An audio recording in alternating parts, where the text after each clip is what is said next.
মালদার কালিয়াচকে ট্রাফিক আইন ভাঙার বিরুদ্ধে কড়া অভিযানে নামল পুলিশ। বৃহস্পতিবার কালিয়াচক চৌরঙ্গি এলাকায় বিশেষ ট্রাফিক অভিযান চালানো হয়। অভিযানে নেতৃত্ব দেন কালিয়াচক ট্রাফিক বিভাগের ওসি রাজু দাস। পুলিশ সূত্রে জানা গিয়েছে, হেলমেট ছাড়া মোটরসাইকেল চালানো, ট্রিপল রাইডিং, বেপরোয়া গাড়ি চালানো ও ট্রাফিক আইন অমান্যের বিরুদ্ধে কড়া ব্যবস্থা নেওয়া হচ্ছে। অভিযানের সময় একাধিক মোটরসাইকেল আটক করা হয় এবং বেশ কয়েকজন চালকের বিরুদ্ধে আইনানুগ ব্যবস্থা ও জরিমানা করা হয়েছে। তবে শুধু ট্রাফিক আইন প্রয়োগ নয়, দীর্ঘদিনের যানজট সমস্যায় জর্জরিত কালিয়াচক চৌরঙ্গিকে যানজট মুক্ত করতেও বিশেষ উদ্যোগ নিতে দেখা যায় ট্রাফিক পুলিশকে।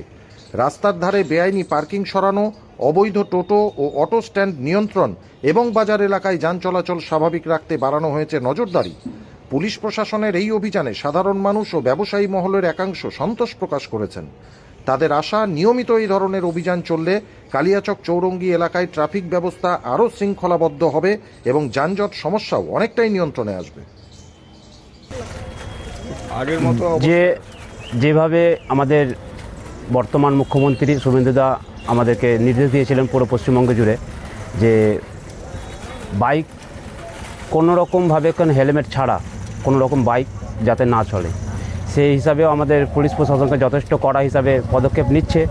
এবং আমাদের কালিয়াচক 1 ব্লকে যে গতকালকে যে প্রশাসনিক বৈঠক ছিল আমাদের, তো সেইখানে বৈঠকে আমাদের কিছু জিনিস তুলে ধরা হয়েছে, যে কালিয়াচকের জ্যাম্প, বিশেষ করে কালিয়াচকের জ্যাম্প নিয়ে।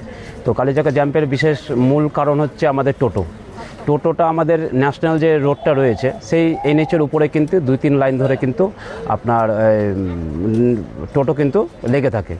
তো সেই জায়গা থেকে আজকে আমরা কালকে চেন মাস্টার যারা ছিল টোটোর, তো তাদের সাথে কথা বলে পরিষ্কার তাদেরকে জানিয়েছিলাম যে তারা যাতে এনএইচের উপরে যাতে কোনো রকমভাবে তারা টোটো যাতে না লাগায়।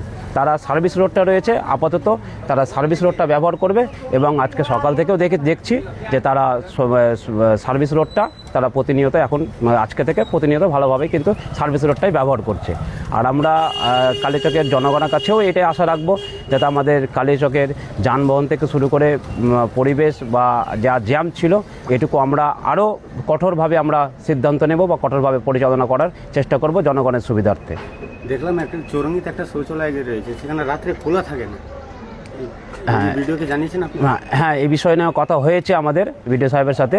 তো যেহেতু আমাদের ওই কালিয়াচকের যে চৌরঙ্গির যে বাথরুমটা যে সময় বানানো হয়েছিল খুব পাকাপোক্তভাবে বানানো হয়নি, এবং ভেতরের যে ডেপটা যেটা হয়, তো সেটাও কিন্তু খুব ভালোভাবে ছিল না, যার জন্য খুব অল্প দিনের মধ্যেই কিন্তু অল্পক্ষণের মধ্যেই ভরে যায়। তো